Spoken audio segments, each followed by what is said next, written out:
creepy and cool TikToks that will blow your mind. Are you ready? Are you ready? Let's go! Disclaimer: this video is for entertainment purposes only. Please do your own research, as these clips haven't been fact-checked. Matt LaCroix here, still in the British Museum, and of course this is what we came for. This is the famous Atrahasis, one of the oldest known stories, if not potentially the oldest story ever written, which chronicles the early story of Ziusudra, later known in Babylonian times as Untapishtim. And this is the famous story of That's a cool name. Ziusudra being the last king of Shuruppak, in which he was warned of a coming catastrophe by Enki. And that's where the whole story originates from. And the Epic of Gilgamesh is actually a continuation of this same story that then references a lot of the same events. But to stand here in front of a tablet that the story itself is well over 5,000 years old. The story may have been written 5,000 years ago, but the story itself is much, much older. But here we are making history with the oldest writings known to man. What a special moment. What's your name? Untapushta. Heaven is reality. This life is a dream. But who is the host of the dream? The architects of the dream are the archons, the archaea. The archaea are the architects.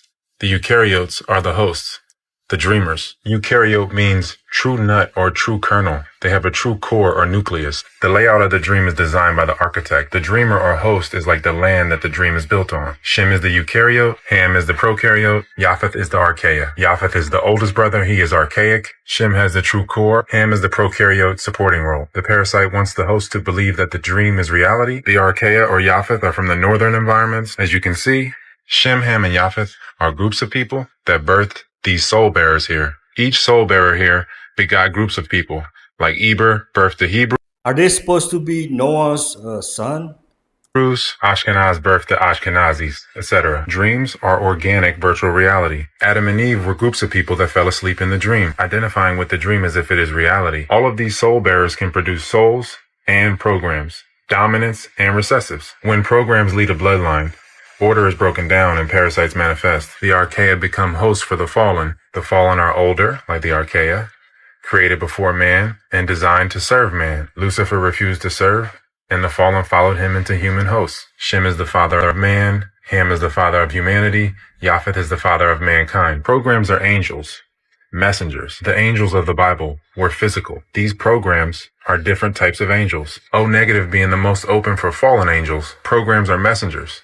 Angels, mRNA, messenger RNA. When the messengers are corrupted, the epigenetics break down, which corrupts the DNA. This leads to the production of more corrupted mRNA. This disrupts the cell identity, the host identity. The corrupted code spreads and divides the host. Parasites become personified and gather in masses. Parasites live in colonies and colonize the bodies and dreams of the hosts. The environment breaks down, and all the forfeited potential feeds the parasites, forming a toxic external government, spreading and consuming as many host souls as possible, until a critical mass of destruction is reached, and the dreamers begin to wake up. Parasites then crop their hosts, like we saw in 2020, and hibernate in the recesses of the collective. The parasite slowly creeps to power for about 750 years, but can only remain the dominant majority for about 250.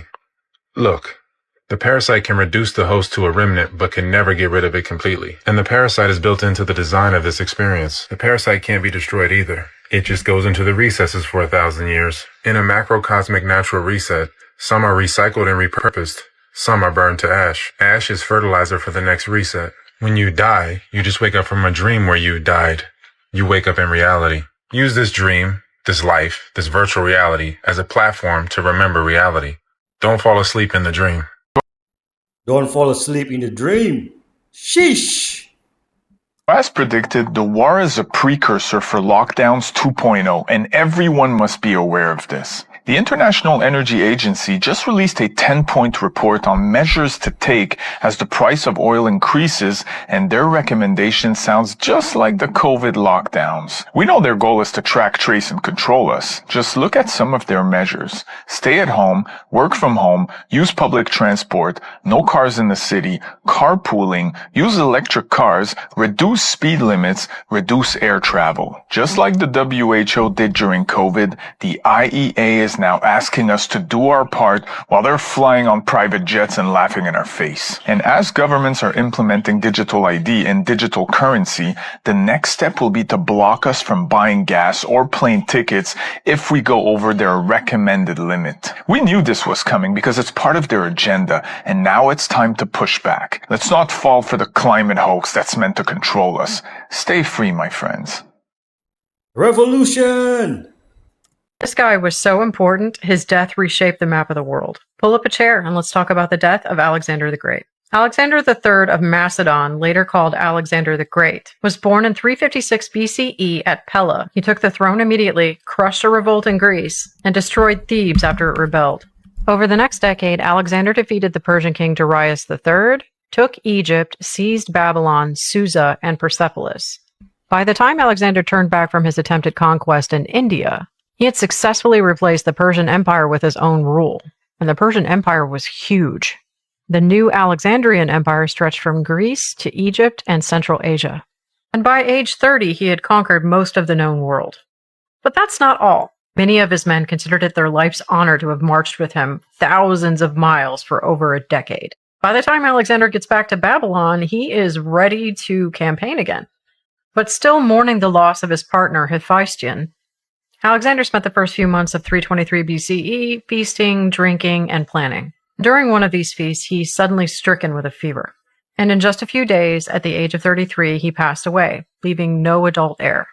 Alexander's wife Roxanne was actually pregnant at the time. And according to normal Macedonian succession, by rights, the empire should have passed to his son. But because Roxanne was not a Macedonian and not really well liked by his men, Alexander's generals, who had been marching with him since his father's death, had other ideas. Ptolemy would march on Egypt, setting himself up as Pharaoh Ptolemy I. Seleucus claimed Babylon and the territories east of Syria. Antigonus claimed Salamis and Tyre. Lysimachus would eventually claim Thrace, an area just northeast of Greece. Cassander would eventually claim Macedon. But it's extremely important to note that this division of territory only occurred after 30 years of war between these generals, known as the Wars of the Diadochi, or Alexander's successors. Alexander's wife and son were later murdered under Cassander's authority. Once the dust finally settles between all of Alexander's surviving successors, the major dynasties of the post-Hellenistic world are founded. Ptolemy founded the Ptolemaic dynasty, which would end with Cleopatra VII about 300 years later. In Asia, Seleucus or Seleucus founded the Seleucid dynasty, which controlled the bulk of Alexander's eastern empire, and in Macedon, the Antigonid dynasty, after decades of war between Cassander and Antigonus. Those kingdoms reshaped the ancient world and laid the groundwork for the empires that would follow, particularly the Roman Empire. Even 2,400 years later, we all still know his name. And even though many of us might not be familiar with the details of his conquest, we can tell you what he's famous for. Don't forget to save this post for your own research and follow for more dark history and lore. Awesome content. These make great little secular homeschool history lessons. We're standing in the real Egypt of the West. They added 1,000 years to the calendar just to hide the fact that the original Jews were the ones running this whole empire before the cleanup. I guess the truth is just a matter of who owns the copyright on the history book. They gave them a fake history. People think the Holy Land's across the sea. Egypt is right here on the Mississippi, and Israel is right here in America. The real Jews aren't who you think. They're the Moors, the melanated Asiatics they renamed to steal this inheritance. The real Jews, the true Yehuda, never left home, because Israel is right here in America. These people you call black are actually the Asiatic Moors, the original Hebrew royalty that ran this whole empire before the 1870s. And aren't you afraid of being silenced for challenging the official record? My friend Johnny Cash, he's been out there defending the indigenous community, the original Moors like the Blackfoot, because he knows they're the true nobility. The folks you see over there in Israel now calling themselves Jew are just the Khazarians and Ashkenazi who adopted the culture around the year 800 to act as the undertakers for the real Moorish line. They took the names, but they don't have the allodic. But Johnny, surely these Moors are just a footnote in African history. What does that have to do with the American Indian? A footnote? Are you that fucking blind? Look at this palace behind us. That's Moorish science in stone. Black folks built that, not some so-called classical import. This whole estate belongs to Mr. Hamilton here.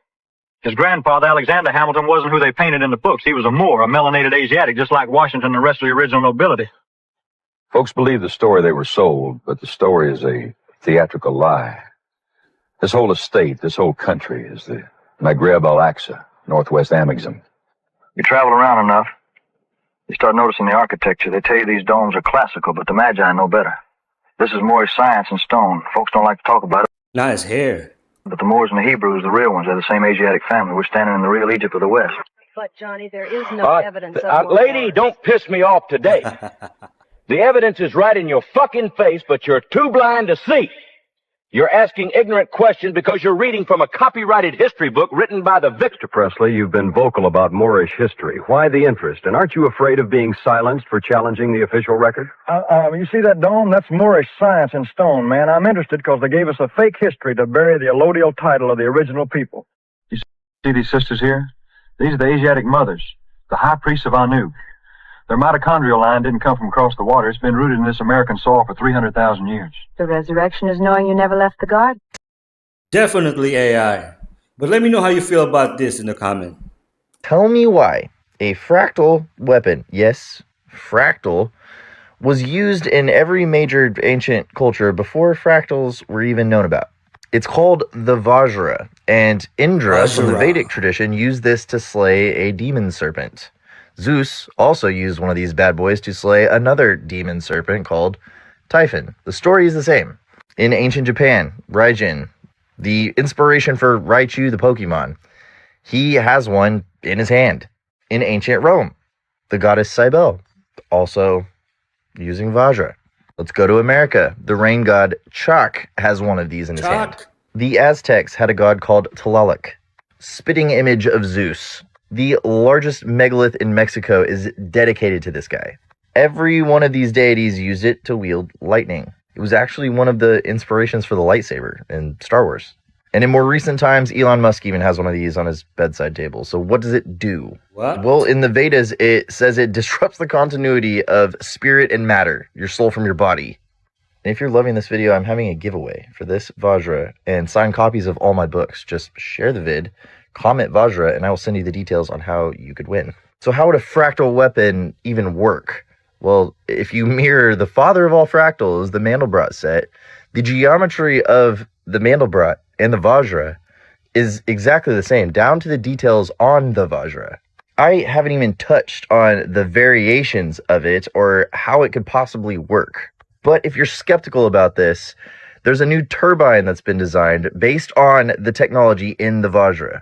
I will make a part 2 on this, but these myths are starting to become more like a manual for all this stuff, and that is absolutely insane. Even Elon Musk have the Vajra on his table? Interesting. 16th Street Bridge, Pittsburgh. Come on, man. Come on, man. 1923? What the heck is this? You couldn't have just built the bridge, huh? Yeah, kid, what do you know? It's the roaring 20s. Yeah. I get it. The roaring 20s, because there's lions everywhere. And crabs. And what is going on there? What are these flying seahorses?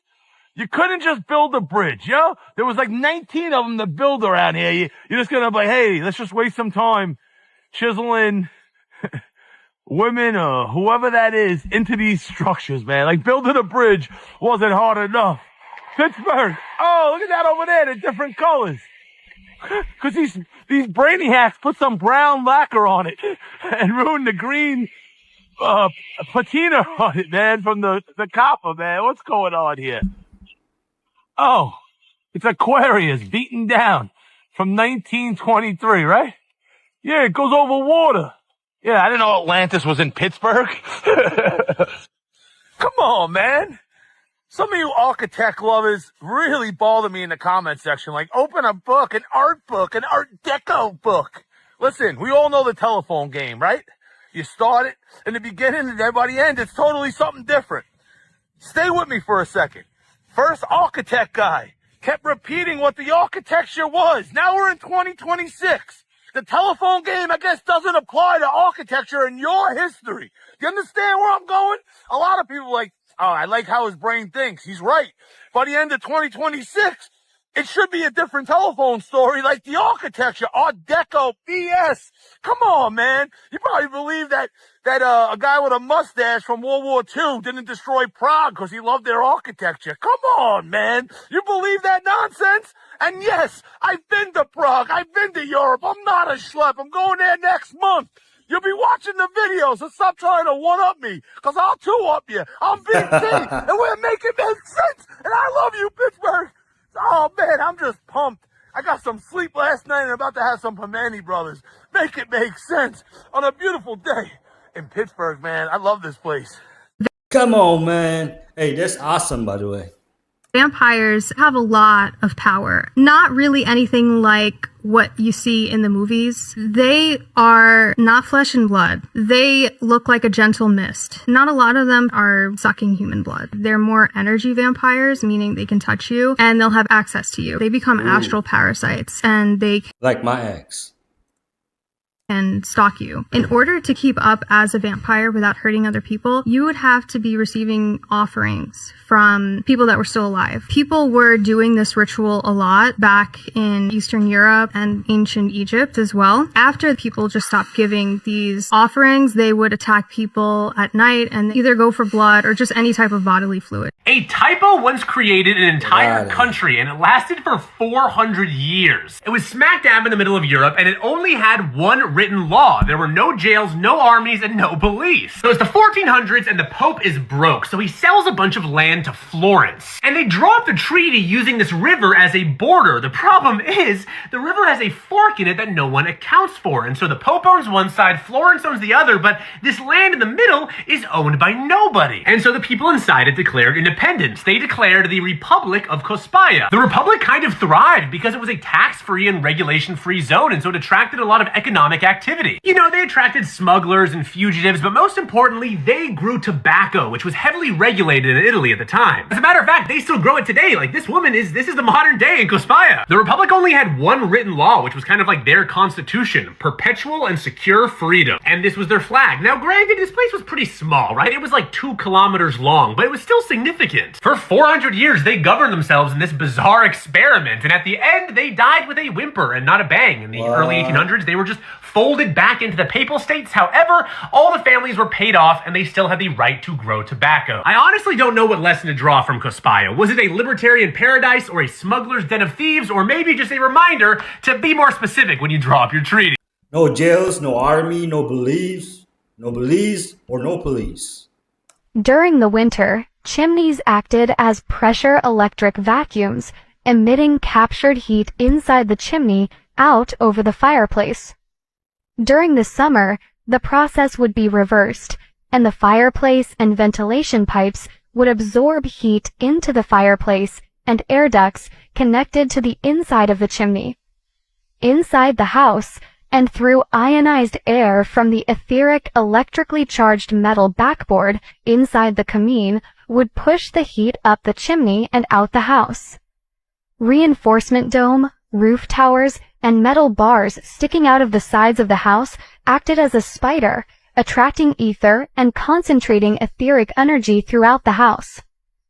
Just like spiders can grow and survive without food and water if they touch their web, Tartarians were able to live without food and water, provided they remained inside their etherically charged home. Amazing. Did you report on an episode called Frazzle Drip? Yes. And is Frazzle Drip something about cutting off the faces of children under a pizza parlor, or what is it?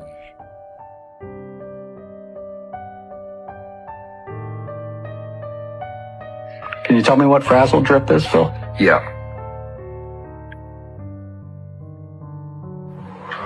Frazzle Drip is a video that was on Anthony Weiner's laptop in a folder on his desktop titled Insurance. And the laptop in question was taken during a investigation into Anthony Weiner. And the video in question, Frazzle Drip, was in that folder. And video depicts a woman who is the same height, build, haircut, facial features and attire has Hillary Clinton. And there is a second woman who fits the same description to Huma Aberdeen, which was Anthony Weiner's wife. And in the video, which looks like the basement of Comet Pizza in Washington, D.C., it shows both of the females in the video laying different children on top of ping pong tables, which are in the basement, molesting those children, frightening those children with weapons, hiding their hands, and then drinking something, which would line up with the theory that it is the blood of those children. peeling their face skin, for purposes of extracting adrenochrome. Sumer emerged around 4000 to 3500 BC in southern Mesopotamia, between the Tigris and Euphrates rivers, the very region Genesis identifies as the cradle of civilization. Genesis chapter 10 verse 10 says, "The first centers of his kingdom were Babylon, Uruk, Akkad, and Calneh in Shinar." Shinar is the biblical name for Sumer. The Bible is describing the exact location where Sumer arose. Genesis chapter 11 verse 31 identifies Abraham's origin. Abraham, the father of the Hebrew people, came from the world's first civilization. What about the details? Sumerians built the first true cities, permanent urban centers with populations in the thousands, later tens of thousands. Archaeological evidence shows continuous occupation from around 5400 BC, making it one of the oldest urban sites in the world. Its walls stretched 6 miles in circumference. These weren't primitive villages. Thank you for watching Hidden Histories. Cool stuff. If you enjoyed that journey through time, be sure to hit that like button and subscribe. What did the Victorians think we would dress like in the future? In 1893, the Strand magazine published an article called Future Dictates of Fashion, which made some quite wacky predictions about how we would dress over the next 100 years, going all the way up until 1993. So I thought I would take you through a few of those predictions. In the noughties, they predicted that women would continue to wear crinolines, but they would also start wearing bloomers underneath their skirts. In the 1910s, men who in the late 19th century had found themselves confined to very somber colours and clean lines would be unable to restrain themselves any longer and would start dressing in crazy colours and patterns. Women would also stop wearing corsets. In the 1920s, they predicted that men would stop wearing trousers and instead start wearing knee breeches, and women would wear dresses with very short hemlines. This is how they imagined women's fashions in the 1930s would look, with tiered skirts and crazy sculptural hairstyles. In the 1940s, they predicted that women would be very inspired by the clothes in Asia and would start wearing trousers. The 1950s would be all about the Elizabethan era. Women would wear either trousers or breeches with capes, ruffs, and doublets, and men would start wearing skinny leggings. They didn't And the men look like clowns. say much about the 1960s other than the fact that men would become obsessed with giant hats. By the late 1970s, men will start wearing trousers again, and there'll be flared ones worn over boots. In the 1980s, women will remember that skirts exist, only they'll be quite skinny and form-fitting. And by 1993, men will be wearing dresses. The 1970s were spot on. The arcs, these electrostatic capacitors, it would just produce a tremendous amount of electricity. And if you put those arcs inside these granite temples, granite, especially like rose granite, is because of the silica that's in it, it's actually piezoelectric, which means it produces an electric charge in itself. So when you have a electrostatic capacitor in a building that is of this granite material, it can generate a tremendous amount of electricity. In fact, we think that possibly even the Great Pyramid was originally built as a power plant where it would just broadcast electricity into the region if you had one of these arcs. Now let's get into something even stranger. Meltology. Not in your history books, but it's there if you look. Old walls, ruins, What they tell us are natural mountains. Glance quickly, you'd believe it. But up close, you see melt marks. You see drips, flows, stone that looks like it was once liquid. Outside, scarred, jagged like lava. Inside, preserved, sharp, arches still intact, columns still standing. So what is it? A natural mountain? Or a giant building burned so hot it fused into rock? Nature doesn't carve perfect arches. Nature doesn't make flat walls cut like a blade. Those things are not natural. They were architecture. And now we call them mountains. So the real question is, who built them? When? And why were they all burned, melted? Imagine if they actually taught real history. Everything would be so different. Was black. The Indian slave trade is an inversion of history. Mutants took over Asia in the 1200s. This is leading up to the reset of 476, aka 1476. These same mutants took over India. Look. See? These Mughals or Mongols facilitated the slave trade, which was actually a massive capture and displacement of aboriginals. Malik Ambar was one of those Kushite aboriginals. Look. The Kushite Empire actually started in Asia and then went to Africa. Look. Kushite land. Kush means dark. The world was reset or melted down in 1476. There are more pyramids in Asia than Africa. Mountains are meltons. After the meltdown, black Asians ran into Africa to settle it. The fallen had taken over. Africa was the last place to be settled by man. Africa was reserved for cryptids, chimeras, and animals, not man. Cryptids, more human-animal chimeras, which Tarzan depicts, and animals. Europe was reset by barbarian mutants. Asia was reset by the Sinites that bred with the fallen, Genghis Khananites or Canaanites. The same barbarian mutants in Europe came to India, pushing the aboriginals to the south and remote islands. Like the Andamese people, these are real Indians. Indians. Pakistani. Iranian, real Iranians. Iraqi, real Iraqi. It's the same formula as the Americas. They kill the parents, steal the kids, and scramble the kids throughout the land. Look, it wasn't a slave trade, it was an aboriginal prisoner of war trade. And all the slave trades peaked around the same time. Late 1700s, mid 1800s. There were no Egyptian pyramids on the maps until the late 1500s. This was a mini meltdown that happened later. But this is why the Sahara is a desert, the grid fried. But this was after the major meltdown of the old world. The locals lost the reset wars, so most of the men were killed off, and the women and children were captured and shipped around their own native lands. The slave trade ledgers were fragmented, fake, or totally absent. And then there were paper genocides and a wiping out through crossbreeding. Paper genocide. The slavery was streamlined by Islam. This incentivized conversion. And they used the Hajj pilgrimage as a cover, just like NGO human traffickers today. These are basically the Seminoles of Asia and the Middle East. History has been totally inverted. People are lost at home, stolen as children, and given a fake history. And there is no incentive to repatriate to a land that will mistreat you. And you will be giving up the land that you were forced to migrate to. Breaking news out of South Korea, which many people are wondering if this is about to happen over here, because if you were around during 2020, you know that stuff happened there, and then eventually it came over here. And of course, at first, it's just a, advisory, it's a suggestion, and then it becomes what Korea just did. So look at this. Energy lockdowns have already started. Korea mandated car restrictions in the public sector.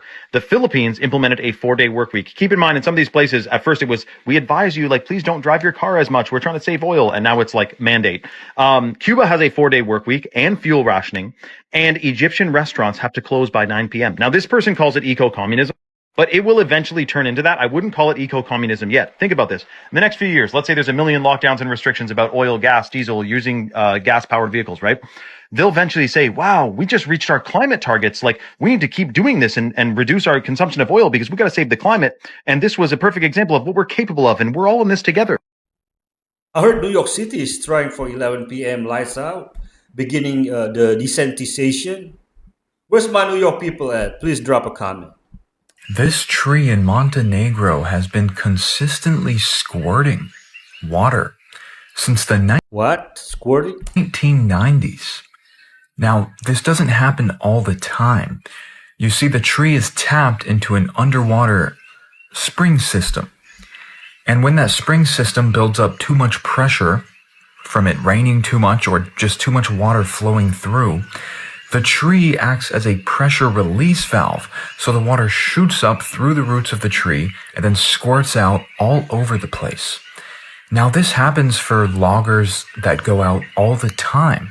They cut into the tree and it starts squirting everywhere. And this really made me think about a place called Angel Falls in Venezuela.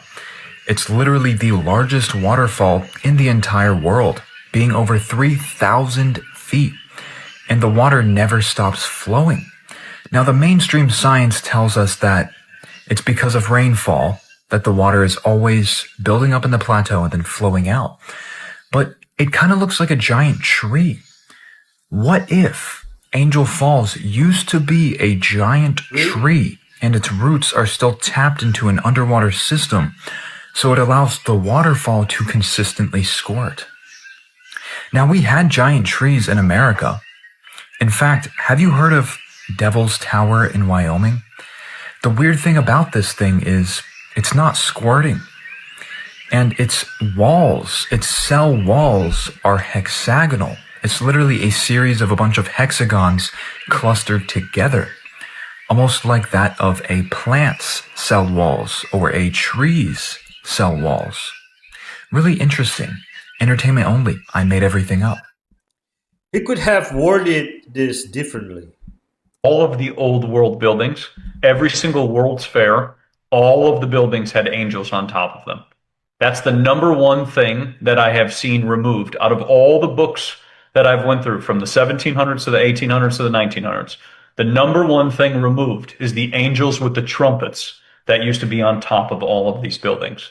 So somebody knew something, because I don't know who would craft or make, thousands and thousands and thousands of statues. Even in France, with that, it's like that magnetron thing. That thing had angels on top of it as well, too, with trumpets. So there's definitely this connection. And if I think about it, if I wanted to build, it would be easy if I could fly, it would make it a lot easier than me and you trying to sit there with a, pretend hammer and chisel and things like that. But I think there's a lot more that it's shown to us, but we just don't see it. They also used to say abundance and love on every single building too.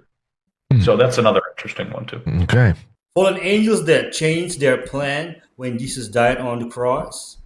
Millennial reign cannot have happened yet for many reasons. The elites have seen the future and they didn't like what they saw, which is why they're trying to change the future. This is called Project Looking Glass. So the government created a device that was reverse engineered from alien technology, allegedly from the Roswell crash thing.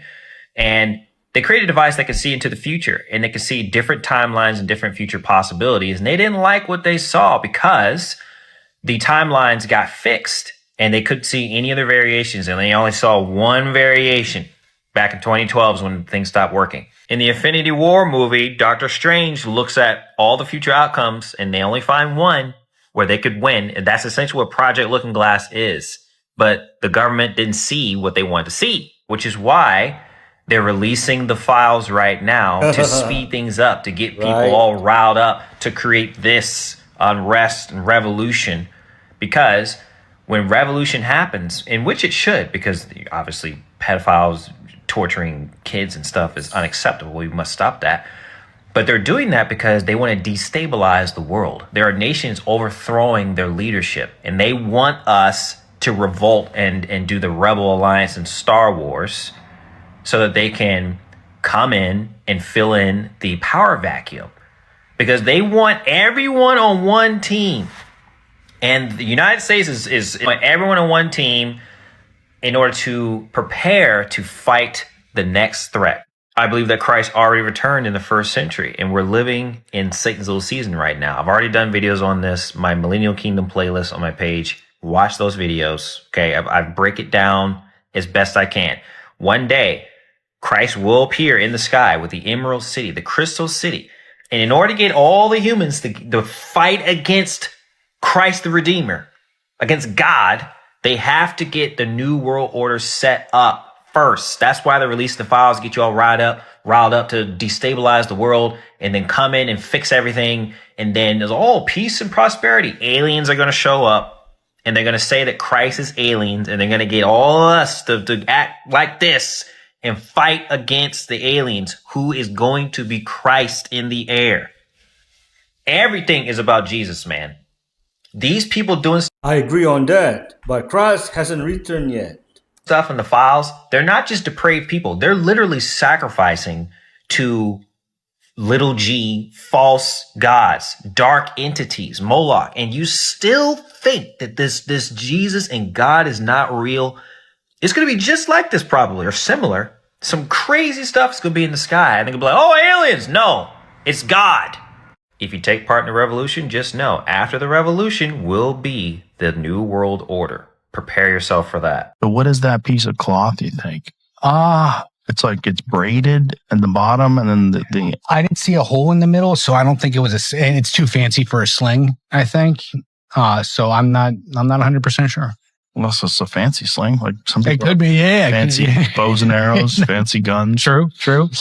Look at the hand, man. It's so great. But and what you see to the right of it is like what kind of looks like burlap that's what the mummies were wrapped in. They were stuffed with cotton or put in the fetal position, wrapped with textile, then cotton, then more textile and ropes. And that's some of the cotton and wrapping that the grave robbers had torn apart trying to find gold and jewels and things like that. Yeah. Let's talk about who the Chinese really are.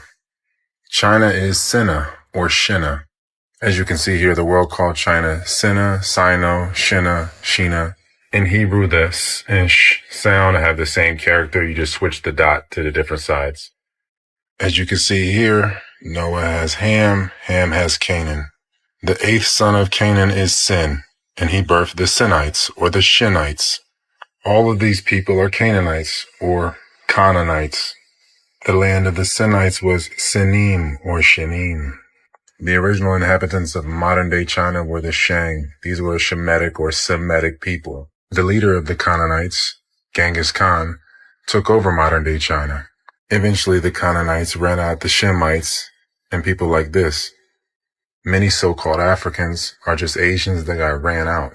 Now, China is 92% Han or Khan or Khan. The original inhabitants developed a complex grid with structures such as these. There are pyramids here as far as the eye can see. Where do you think this is? This is China. What? This is supposedly Greco-Roman architecture. More of China. No way. More Greco-Romanesque architecture. Fort Zeelandia in China was supposedly built by the Dutch, if you believe that. They claim all the structures that revealed Dutch architecture were destroyed, though. And this star fort in China was built with the same bricks as that fort, just like every other star fort in the rest of the world, whether it be Florida or Belgium. The Forbidden City defies all logic. Here we have Rome in the 1930s. We have India in the top right. We have the Maya in the bottom left, which was also covered. And then we have China in the bottom right. Heijin City Fortress. The fortress from another angle. You can see everything around here was structures. This was all brick structures. Notice how flat the top of this structure is. Some scholars suggest the name Mongol itself derives from Magog, if you know anything about Revelations and Gog and Magog, or the Quran as well. Basically, these are hordes that took over civilization and destroyed everything in their wake. The world had a worldwide circuit or grid superimposed on top of the natural grid, the natural ley lines. We live on a giant motherboard. Many claim the word Magog comes from the word Mughal, which is the Persian term for Mongol. In the book The 13th Tribe, written by a Jewish man, he claims that there's a Mongolian or Turkic ancestry rather than ancient Hebrew lines for the Ashkenazis.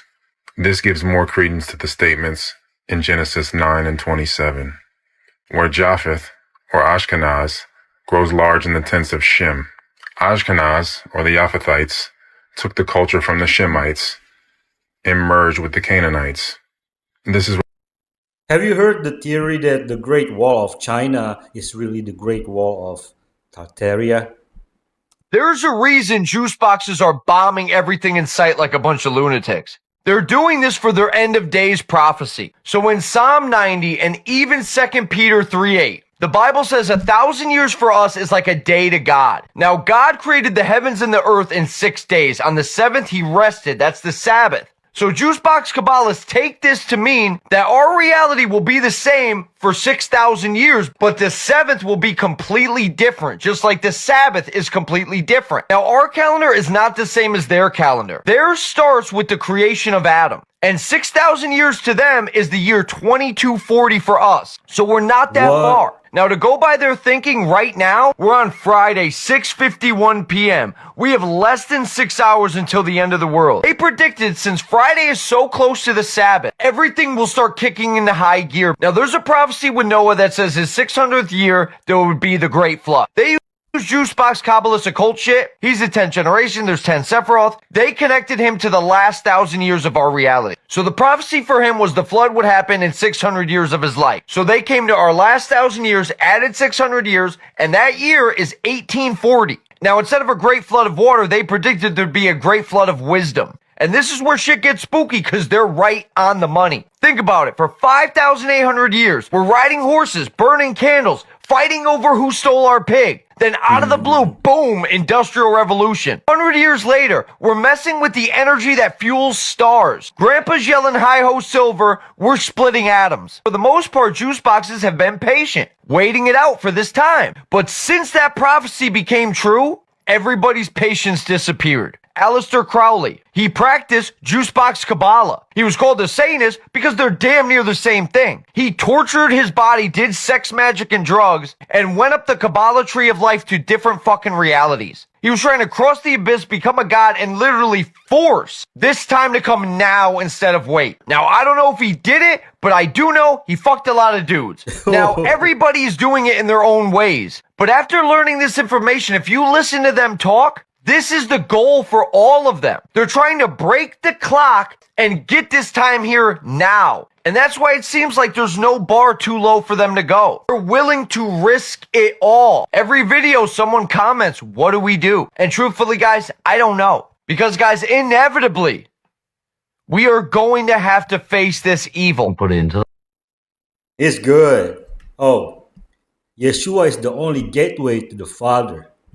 People think they already know King Solomon, the wise king, the temple builder, the man who spoke to animals. But the version that survived in public memory is only the political one, the priest-approved safe one. The esoteric Solomon is a different creature entirely. There are ancient texts, not the polished ones, but the marginal, half-burned ones, that describe Solomon as someone who treated consciousness like an instrument. They say that talking to animals wasn't about Dr. Dolittle energy. It was Solomon learning the mental frequencies of living beings. He didn't speak to animals, he matched them. He tuned his mind to the emotional bandwidth of other creatures until communication became a natural consequence. And there is a forgotten story, kept mostly in Middle Eastern folklore, that Solomon could hear plants. They called him the I'm about to say that. Folklore. Listener of roots. The idea was that every plant carries a signature, a subtle intelligence, and he used these whispering frequencies to identify healing properties long before medicine existed. But the wildest part is this. Some scholars believe Solomon's real power wasn't in commanding spirits, but in naming them. Because in the ancient world, naming something meant gaining access to its pattern. To name a force was to map its architecture. His control wasn't domination, it was understanding. This is why the temple wasn't just a building, it was rumored to be a resonance chamber. Certain sections were designed not for prayer but for sound tests, low-frequency experiments meant to shift consciousness. Solomon wasn't just ruling a kingdom, he was running a research lab disguised as a throne room. And here's the part people rarely talk about. There is a quiet theory that Solomon didn't lose his wisdom in old age, he outgrew the version of wisdom his society could tolerate. And sometimes when a civilization can't understand someone anymore, it rewrites them into something smaller, cleaner, and safer. So let me ask you this. If Solomon had access to the frequencies, intelligences, and states of mind we no longer remember, how much of his myth is actually just technology we forgot how to decode? The Black Death, one of the deadliest pandemics in history, struck Europe in the mid-14th century. It spread quickly, carried by fleas on rats, devastating towns and cities. Within just a few years, it wiped out an estimated 25 to 30 million people. nearly 1/3 of Europe's population. The symptoms were horrific: fever, chills, painful swelling of lymph nodes, and dark spots on the skin, hence the name Black Death. People didn't understand the cause, and panic spread as doctors, priests, and even the church struggled to explain the catastrophe. The disease didn't just kill, it changed society. With the loss of so many lives, labor shortages led to economic shifts, and people's belief systems were shaken. Though the plague eventually faded, its impact on Europe would echo through the centuries, leaving a legacy of fear, change, and new ways of thinking about health and society. What would you do if you were approached by a powerful shadowy group with a life-changing offer? Join them, and they will make you the next biggest star. But there's a catch. The initiation comes at a steep price that, frankly, most aren't willing to pay. For you to receive the world, they must first receive the soul of a loved one. Now ask yourself, is that a deal you're willing to make? I know I wouldn't, but in Late Night with the Devil, that was an offer Jack Delroy couldn't refuse, as he does the unthinkable to become the top name in late night TV. While something like this only seems possible in a movie, I can assure you, the real-life inspirations I've seen that movie. It's crazy. behind this movie, including the secret gatherings at the Real World Grove, are even more unbelievable. Today, we will be decoding Late Night with the Devil to show how it completely exposed Hollywood. By the end of this episode, you will never see Hollywood the same again. Late Night with the Devil follows Jack Delroy, host of late night talk show Night Owls, who is returning after the tragic death of his wife. With his ratings tanking, Jack is willing to do anything to stay on top, a desperate move that many claim is the reality for those climbing the Hollywood ladder. He stages a Halloween special featuring a psychic, a skeptic, and a parapsychologist with her 13-year-old patient who survived a satanic cult. This cult worshipped a demon called Abraxas, a deity the parapsychologist claims the little girl is possessed by. Now make sure you remember that name because its real-world history is exactly why this movie's so deep, and we will be getting more into it later. The show takes a dark turn when the psychic starts projectile vomiting a black substance and dies. But things only get worse when the possessed girl tells Jack they've met before under the tall trees. We go way back. We met amongst the tall trees. For anyone who knows about the Real World Grove in the California Redwoods, that phrase is a direct Easter egg confirming what this movie is truly about. The film ends in pure chaos. In the most memorable scene of the movie, the demon takes over the little girl. Her head splits in half and glowing lava shoots out the top before she begins attacking everyone. Out of nowhere, Jack is suddenly transported to a nightmarish version of the show. This is where the movie stops being a story and starts becoming an expose.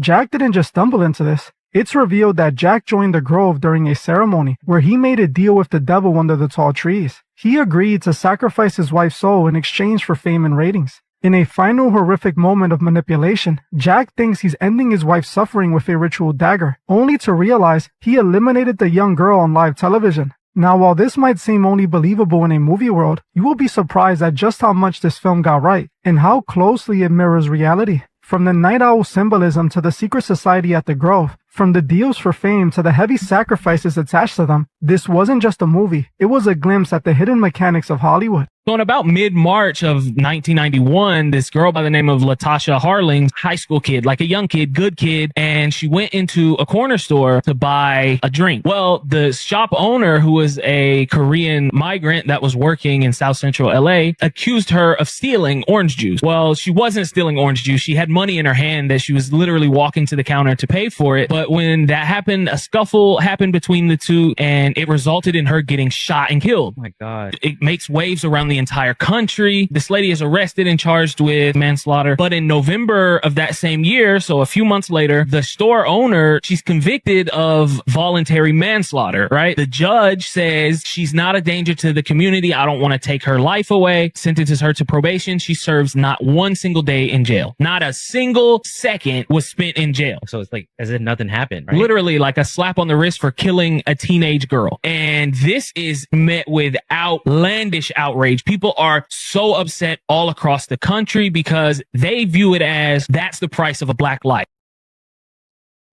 That's messed up. This is the 1901 St. Louis World Fair. Sorry, 1904 St. Louis World Fair. And I'll just kind of zoom in right there. Look at that. Look at that. That is a giant clock. When they say that these things are temporary, that building right there, that is all pure stone. And this is a giant clock that runs on natural gas. And look at those people right there. They're just right there in front of the photo. So this is just remarkable, some of the old world that has been hidden from us. Now they say it's all temporary because they temporarily destroyed all of it. But the St. Louis World Fair and stereoscopes are really cool for people to look into. And I'm going to kind of go through a whole bunch of different photos because I got a bunch of stuff to show you from the World's Fairs to kind of just go through. Here's another one. This is the Electricity Building. This is very fascinating. Tartaria, right there. Tartaria World Fair. That's what it should be called. Look at that. Look at the detail. I mean, it is just remarkable what used to exist in America. This is all throughout America. These buildings used to be all throughout America, but they were completely destroyed. And every World's Fair came with destruction afterwards. They destroyed all the beauty. These were all granite and marble right there. And this is from the stereoscope, so people could check this. This is really cool. So let me see if you can see that. Let me get that in there right there. Look at that. See those obelisks right there? So this is the St. Louis World Fair, 1904.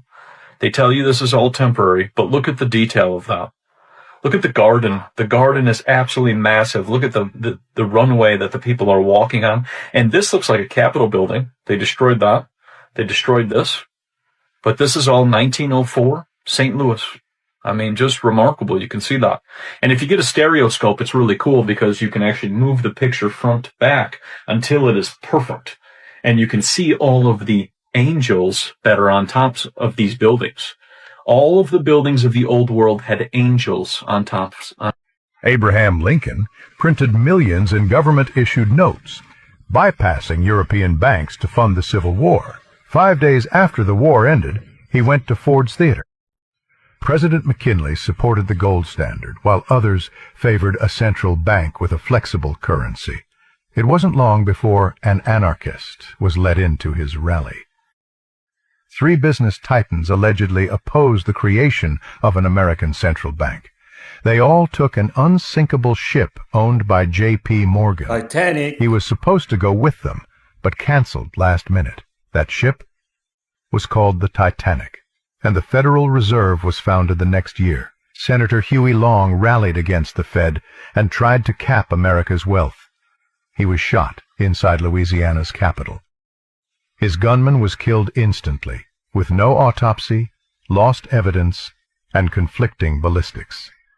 Congressman Louis McFadden accused the Federal Reserve of high treason for causing the Great Depression. He collapsed after a banquet. The official story? Heart attack. JFK signed an executive order giving the Treasury power to issue silver certificates and bypass Fed-issued notes. You know how this ends. Yep. Congressman Larry McDonald, a fierce critic of all global banking elites, boarded Korean Airlines Flight 007. The plane accidentally veered into Soviet airspace. All 269 souls died, and Moscow held the black boxes for a decade before releasing edited data. Thomas Sankara, president of Burkina Faso, rejected IMF and World Bank loans. Shortly after, he was assassinated in a coup. His successor immediately took the loans. By the year 2001, very few countries didn't have Western-controlled central banks. Afghanistan and Iraq were 2 of them. All they needed was an excuse. 9/11. The ruler of Libya, Gaddafi, proposed a gold-backed African dinar to replace the dollar for oil. NATO intervened in Libya's civil war, and Gaddafi was killed. Libya got a new central bank. You know, someone told me that Andrew Jackson put an end to the recharter of the Second Bank of the United States and was nearly assassinated. Breaking news out of Australia, many people are wondering how utterly useless their government is, which they give about 50% of their money to every single year, for completely dropping the ball when a few bombs drop in the Middle East and now their country is upside down and out of fuel. Grocery stores are running dry, shelves are empty, gas prices are through the roof if you can even get it. And keep in mind, if the business of a government is they get money to make sure like roads can be traveled on and there's services around, and they get that much money, and a few disruptions happen in the Strait of Hormuz, despite Australia producing 70% of its own oil, in the 1970s, it really makes you wonder if they are this incompetent or if there's anything malevolent going on. Because now people are worried about a food shortage because farmers aren't getting their fertilizer and they're not getting their diesel to run all their tractors. So let me ask you. Plan all along. Government says nothing to worry about, then says worry about it. And it's fitting for an angel to appear in human likeness because man is the perfection of the universe, as St. Francis de Sales says. We're the image of God. So but angels don't come deceiving us, saying there's something other than what they are and lying, because they're confirmed in grace. They don't lie. But when we see these appearances of these extraterrestrials, the most common appearance of an extraterrestrial, the so-called greys, that comes from Aleister Crowley's drawing of a demon in the early 1900s. Spitting image. And it's a perversion of human nature. It's a grotesque, it's messed up. And of course the teachings they give is also what you can always discern what's really happening by, because the teachings they give always draw people away. But what you can point out to people, and you can settle the matter, because there's a certain exorcist a few decades ago, and unfortunately a lot of ufologists, these people who devote themselves to UFOs and saying that aliens are here to save us, I've identified a number of them who trace back to this one exorcist who, Lord have mercy, but he became deceived.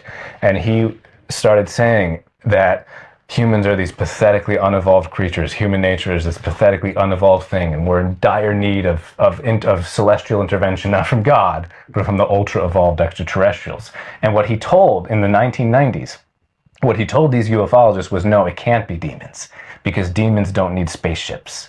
It's not the spaceship, the UFOs, they're nuts and bolts, they're physical. To which I respond with what you would say here, no, demons can manifest. And maybe I can read a quick quote here. Please. From St. Thomas Aquinas. St. Thomas Aquinas, he says that the demons can from the air form a body of any form and shape and assume it so as to appear in it visibly. Boom. That's within the power of demons. So why couldn't they assume a form of a UFO? Thank you.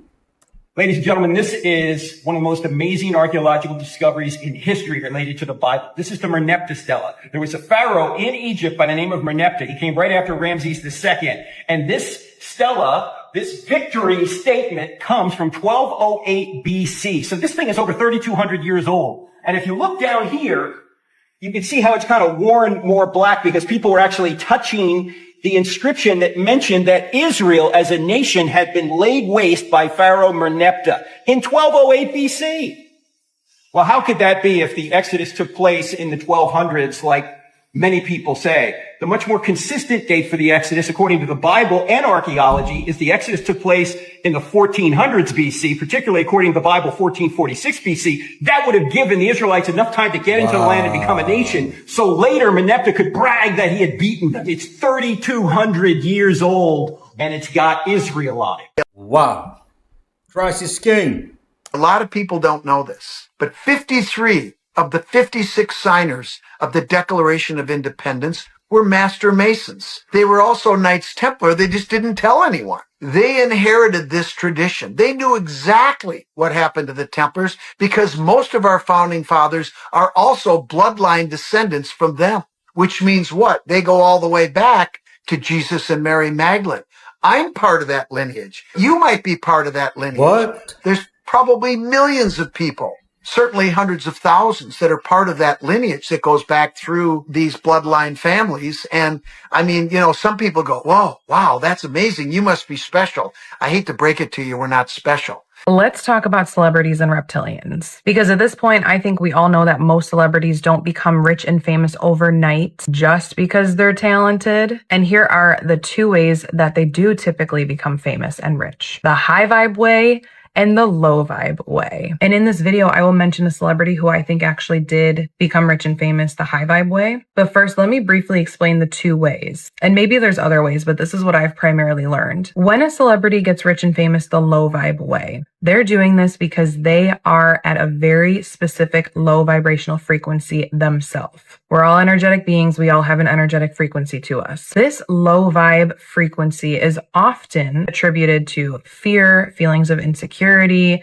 feelings of self-doubt, not having self-love, needing approval and validation from others, having a void that they cannot fill themselves because they are looking for that external validation. And why are they looking for that external validation? Because on a very deep, deep, deep level, they don't actually truly love and accept and appreciate themselves. They think that getting rich and famous is going to fill that void. And yes, the low vibe way is usually the way in which the reptilians come in. They have these celebrities sign contracts, do some sacrifices, do some rituals, and bam, overnight, they become rich and famous. Of course, remember that this video is just for entertainment only. We all know that reptilians don't exist, right? But the low vibe way is easy. It is the easy way to get rich and famous quickly. The high vibe way requires a lot more patience, a lot of love, talent, discipline, a lot of self-belief. Because not all celebrities are reptilian or have been influenced by the reptilians. Not all celebrities have made deals or sold their soul. Some literally become rich and famous because they are truly deserving of those riches. They know it, they believe it with infinite high vibrations. And one of the celebrities, I think, who did it the high vibe way is actually Eddie Murphy. There's a new documentary out about him on Netflix. At around the 50-minute mark, he talks about how he became rich and famous. Talks about how in the industry there are obstacles, and I'm pretty sure that he mentions dark forces, but don't quote me on that. But he says the reason that he made it is because I love myself. I have self-love.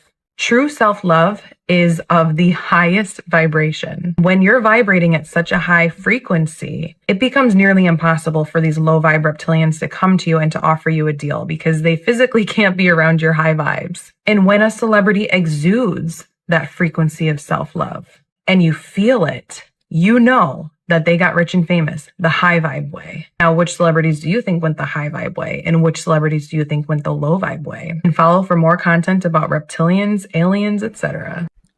And most are not even talented. They say the world was supposed to end in 2012. But what if the Maya never spoke of destruction? What if they spoke of a reset?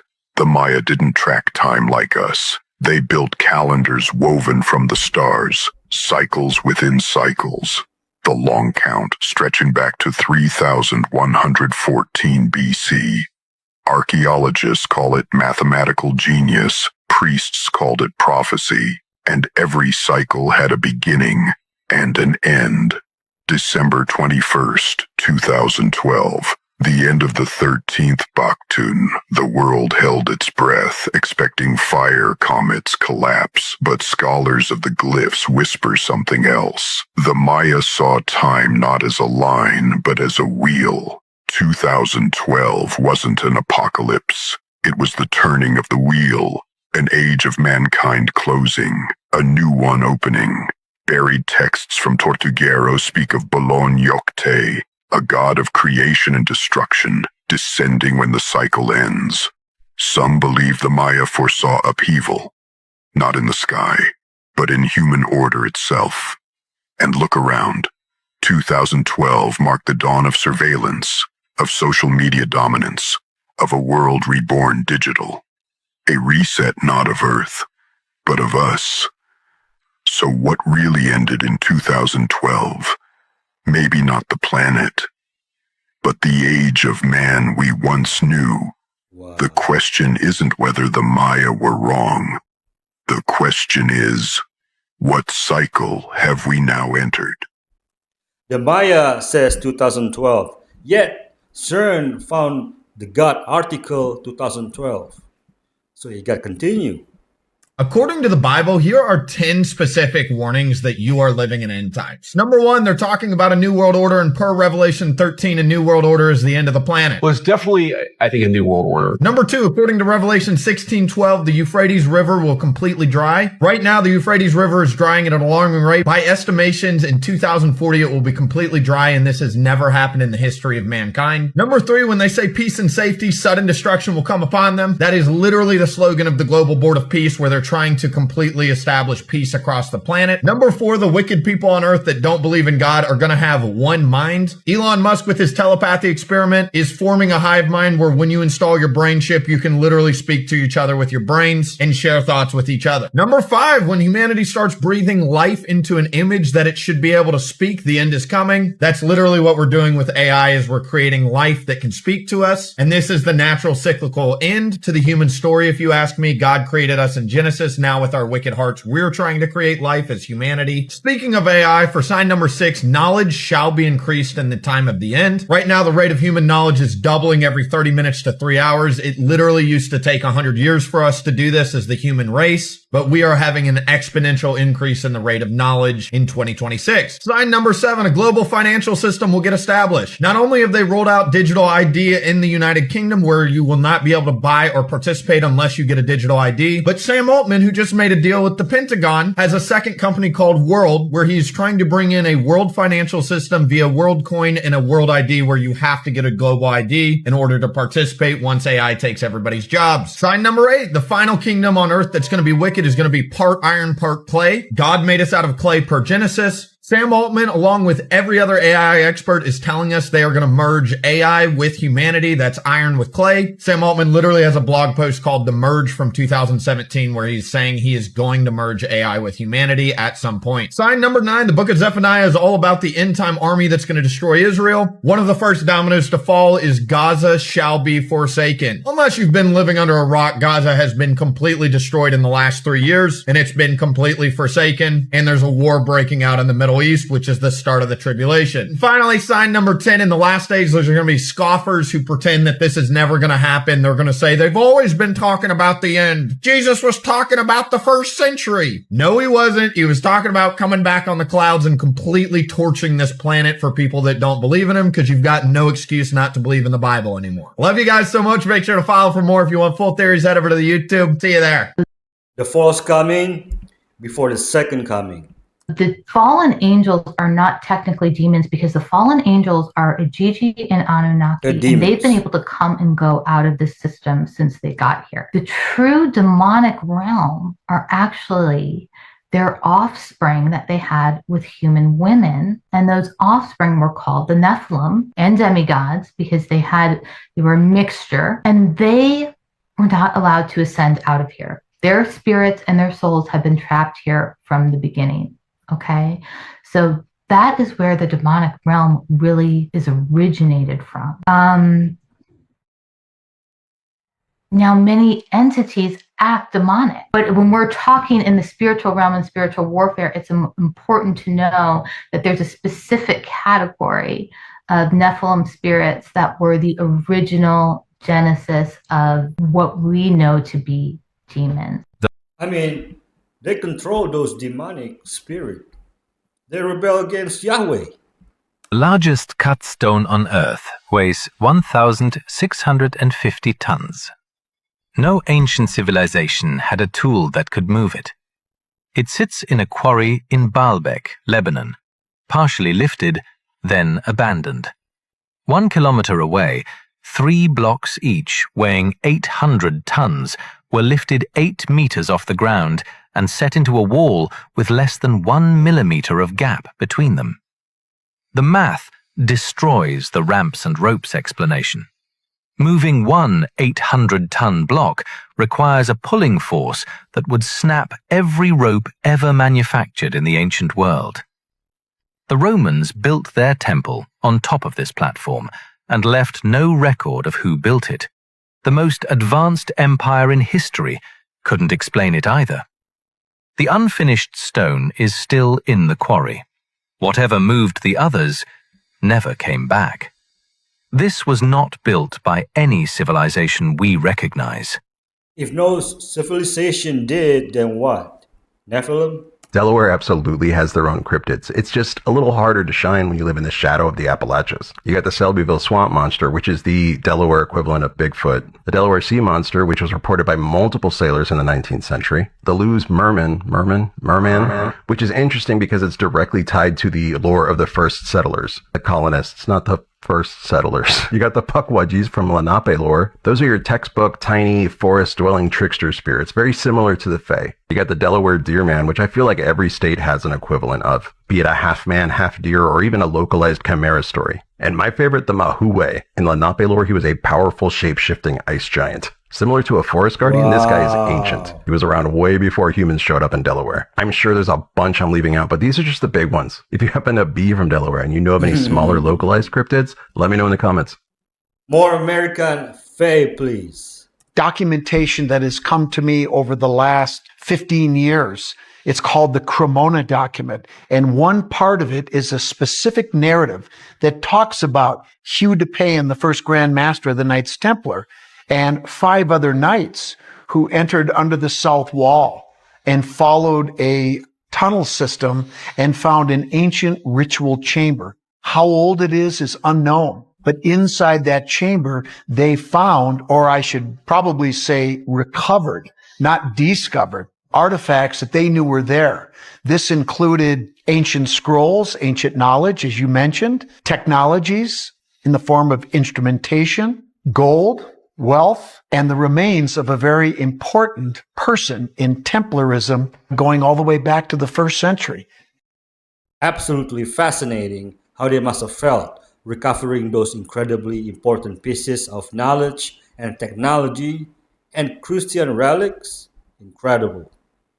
Yes. The Andean legends are that there is a vast labyrinth below ground connecting Cusco to Sacsayhuaman, connecting Sacsayhuaman to the Sacred Valley, all spreading out across the Andean mountain range. And this is like an old legend. This is what the shamans and the, sacred keepers of knowledge would say in Peru. We're finding evidence for it. We're literally going underground now and seeing that there are actually really precise elements of infrastructure below Sacsayhuaman around the region. How big is it supposed to be? Vast, multiple kilometers. It's stretching from down Sacsayhuaman down into Cusco and then off into the Andean mountain range to the Sacred Valley. It's very similar to some of the stuff that they found in Egypt. Mind-blowing. Hey, folks, if you want to send me video, you can send it through my Instagram at BroSkyRay. The link is in the description below. What you are about to see may be disturbing. It challenges everything you think you know about history, freedom, and the world around you. Viewer discretion is advised. 1776, the year of liberty, or the year a great deception began? We're taught it was the birth of a nation founded on freedom. But what if that freedom came at a terrible price? In that pivotal year, 1776, another force emerged. On May 1st, the Bavarian Illuminati. Researchers claim this secret society pursued a new world order, with some linking it to satanic worship.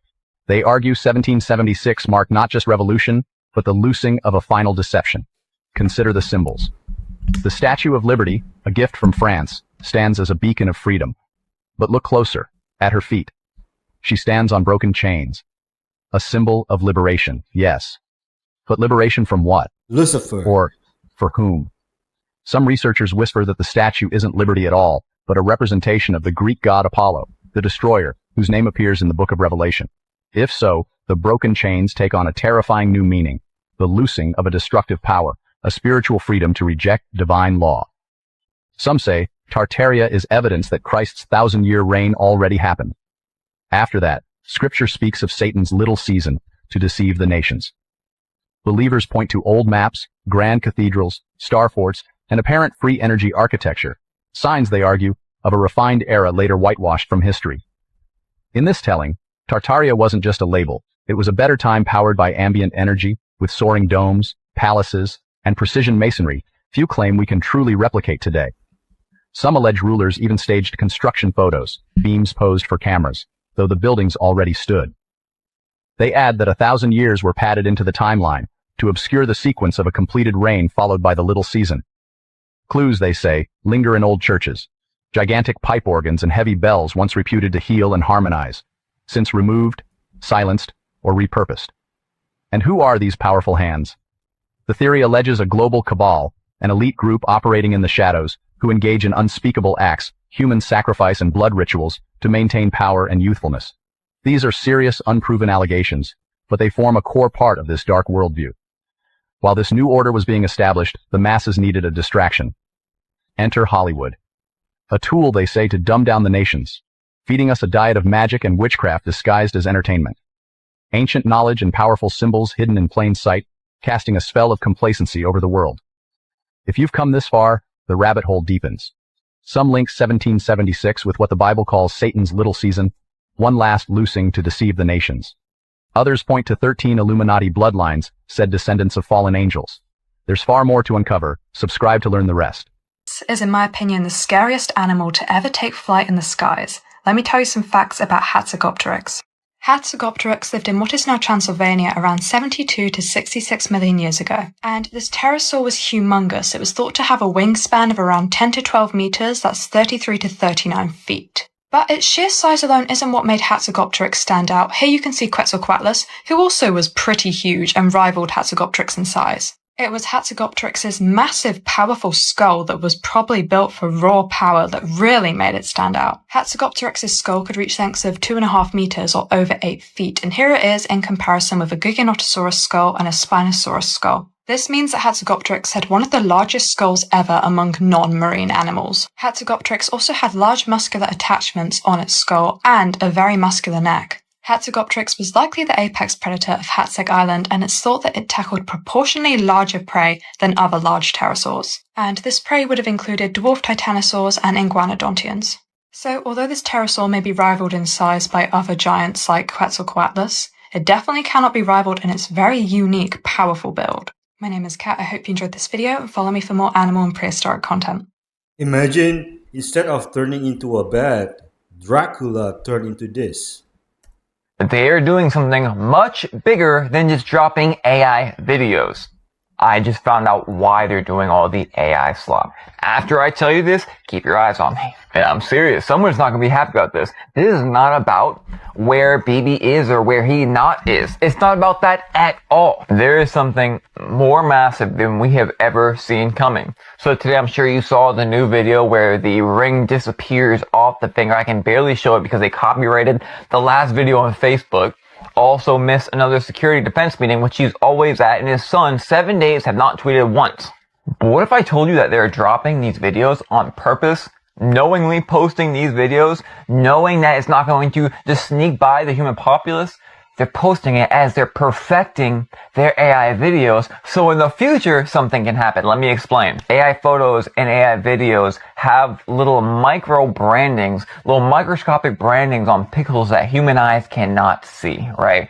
So by putting these up every single day, they're able to really enhance, tweak, and get it perfect to the point where no person could ever tell that it was AI. They are using the human populace to help them experiment on these videos. Every single person thinks they're cracking some code and all this stuff, but that's exactly what they want because they're working on making a flawless machine. That way something huge can happen right in front of us and there'll be no denying it's real, right?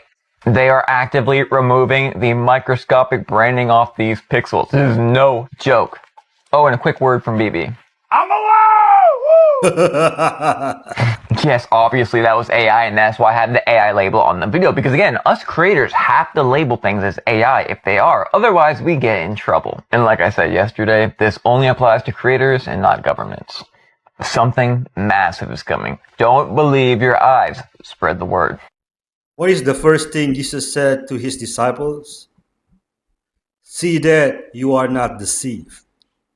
All of the major temples have Templar graffiti in them. You're going to find Templar crosses carved or painted in all of the major temples in Egypt. They went to Jerusalem, they started doing digging under the Temple Mount, they found all these artifacts, and then they went down to Egypt to do the same. And they actually took over all of the major temples in Egypt. One of the other things that they recovered was this ancient science of alchemy, which had been preserved in Egypt. In fact, the word alchemy itself comes from alchem or alchemit. And this was the ancient name for Egypt. Everything about the Oscars is actually an ancient Egyptian ritual. What? Yes, fam. This is the Egyptian god Ptah. P-T-A-H. What does it look like? Oh, that looks just like the Oscar. Just like the Oscar. Boom. Same The whole Oscar itself is actually a copy of an old ancient Egyptian god that they used to worship and do the ritual to give praise to craftsmen, artists, and architects. Sa is an ancient Egyptian creator god primarily worshipped in Memphis, regarded as a divine architect. So this was like their god for artistry. So it's not bad. But It why are doesn't they seem doing bad, ancient though. Egyptian rituals at the Oscars though? Everything about ancient Egypt, those type of rituals lead back to Freemasonry. Because the pyramids, Illuminati it all adds up, fam. Them doing these ceremonies, it's literally showing their praise to an ancient Egyptian god. Oh my. You can switch the letters from Oscar to Sokar, which mean one of ancient Egyptian god. This lamb has the eyes of a human, a punctured heart, and is spewing blood into a chalice. And that's not even the craziest part of this painting. Because, wait, that's not the craziest part of the painting. What? No. This is a Jan van Eyck painting. There's definitely some crazy Adam, is that you? It is. And it's not only Adam, but both Adam and Eve, John the Baptist, the Virgin Mary, here, and here again with the angel Gabriel. There's God or Christ as King, St. Livinus, St. Stephen, angels, knights and priests. Heck, there are even the patrons of the artwork itself. Hundreds upon hundreds of individually detailed characters painted to perfection on 24 wooden frame sections of his largest ever artwork, the Ghent altarpiece. A masterpiece that tells the tale of man's original sin and Christ's sacrifice to redeem us all. And yet, while the immense scale is mind-boggling in every sense of the definition, and the narrative is rich and spectacular in every possible way, there is nothing, and I mean nothing, that compares to zooming into Adam's leg and seeing each and every individual hair. Or his hands. Where the Flemish master paints his skin with such an attention to detail, you can clearly make out the indistinguishable bluish-coloured veins of his hand. Van Eyck paints a choir with such mastery, you can almost tell which of these figures is the alto, soprano, tenor, and bass. You can see exactly which notes this angel is playing, and holy look at the garment on her. A blend of sparkling gold and deep velvety blackish brown, so perfectly planned you can feel every single individual piece, and the floor? To the average viewer, a bit of information that would be lost to the eye. But to Jan van Eyck, it's a painting within a painting. And can we talk about the woodwork for a second? Modern machines couldn't dream of an item with such depth, and while we can say definitively that Van Eyck was a mortal man, it's impossible to rule out that the man was obsessive. Because here is a perfectly lit building, that is, outside of this window, that's casting a perfect beam of light onto this wall, which is located in a room behind this pillar, and it has nothing to do with this scene of the Virgin Mother's Immaculate Conception. And yet, in the eyes of arguably the greatest technician in the history of painting, it matters. Atmosphere matters. And if it's not going to be perfect, then why paint it? And if you're not willing to put the time into painstakingly detailing these gems, look at that took into account the lighting of the very church the painting was going into, and you're not going to hide secret symbols about sacrifice and salvation in a tapestry element no larger than 1 centimetre tall, why even bother? Because while you might not notice it on your first look, Van Eyck knew that eventually somebody would, and when they did, it would be crazy. Mind-blowing. You know, what humans were capable of and spending their time on before mass media distraction is so beautiful and simultaneously tragic. Breaking news, we've hit a new threshold of shockingness in Australia now with the fact that the fuel shortages, which they say there's no supply issue, it's a demand issue, has resulted in people siphoning gas out of people's gas tanks now. And very unfortunately, there's shop owners and grocery store owners who are wondering, oh, like this should fizzle out. Maybe we don't have to raise prices yet. The only thing is, I'm pretty sure part of the plan is to keep the fuel shortages going. They do want to revamp the old system. And to do that, you got to get rid of the current system. And it's just unfortunate because this was the same thing. Remember, 2 weeks to flatten the curve, right? Temporary measures, fuel rations. It's just temporary. But wars last for years. It was supposed to be 2 weeks to flatten the curve, and it lasted almost 3 years. So, of course, my hope is that so this is 51 gas stations are completely dry. And then it talks here, 164 have no diesel, and farmers need diesel. By the way, this is going to affect the food supply. But of course, my hope is that this all fizzles out and goes back to normal. But from everything I've read and listened to, this is just the beginning. But not if we all stand up and say no. If people were justifiably flustered that their own governments failed so miserably to make sure that their country had its own fuel sources, then maybe things would change. Interesting facts about the Bible, part 118. Did you know that sirens are mentioned in the Bible? Different translations say different things. A common translation where it references owls, but the Septuagint and many other translations will say wild animals will rest there and the houses will be filled with noise. Their sirens will rest and their demons will dance. The TLV calls them night monsters. The King James Version calls them Liliths, but it is all referencing these she-demons. Most of us picture sirens like this, but in the original mythology, they look like this. They were depicted as women with wings and were often associated with seduction. That's why many scriptures will say owls or she-owls or screech owls, and always in the feminine when referring to the sirens. And the book of Enoch, in Indonesia, we call it Putri Duyung, says in 1 Enoch 19 verse 2, the women of the angels who went astray will become sirens. Interesting that this creature is known in many cultures around the world. Though over time they developed to be fish-like in nature, sometimes they were depicted as having wings and a fishtail, until they finally just became what looks like mermaids to us. So maybe what we call mythologies are actually demons. As Paul says in 1 Corinthians 10:20, no, I mean that what the pagans sacrifice is to demons and not to God. I do not want you to be partners with demons. And demons aren't necessarily invisible, immaterial creatures, but they can take on physical bodies and physical forms.